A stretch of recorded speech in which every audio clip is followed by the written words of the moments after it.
data we have, it still seems to be rare that an asymptomatic person actually transmits onward to a secondary individual.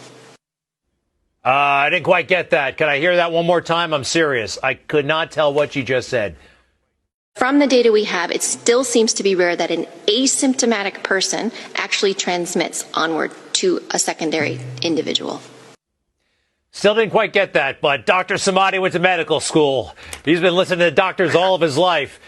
Doctor, I believe the headline from the World Health Organization is asymptomatic people are not infectious. They're not going to spread the disease. Is that what the WHO is saying? Yes, that's correct, Greg.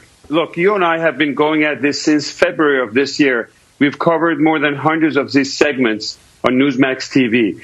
The most important segment about what we're going to be talking about COVID is probably tonight, because they're taking a 360-degree turn, and WHO is announcing, and this is a big news, that asymptomatic people out there are not contagious.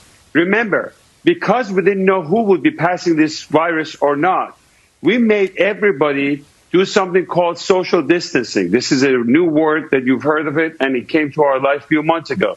We made everybody across the board to wear masks. At the beginning, we said if you have symptoms, you wear the mask to protect others, and then we gave in because CDC and everybody kept changing back and forth.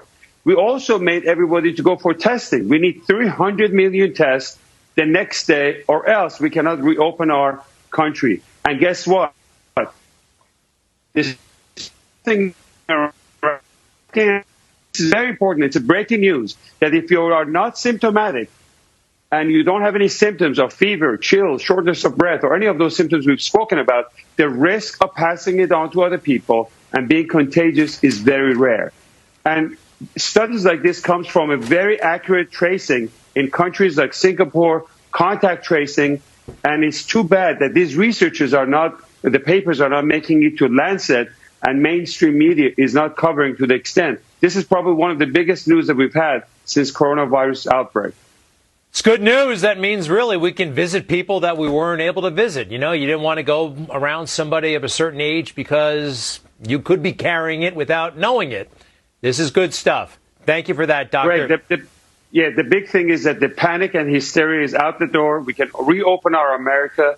40 million people have lost their job as a result of this scientific data that was wrong. This is very big news for the country, Greg. Dr. Samadi, I like it. And for the world. You know what? It's a pandemic all over the world. Dr. Samadi, hopefully the future Surgeon General of the United States of America. I'm trying to make that happen. I think you'd be great down there. After this guy gets done, he's pretty good too. But you're great. Dr. Samadi, thank you very much.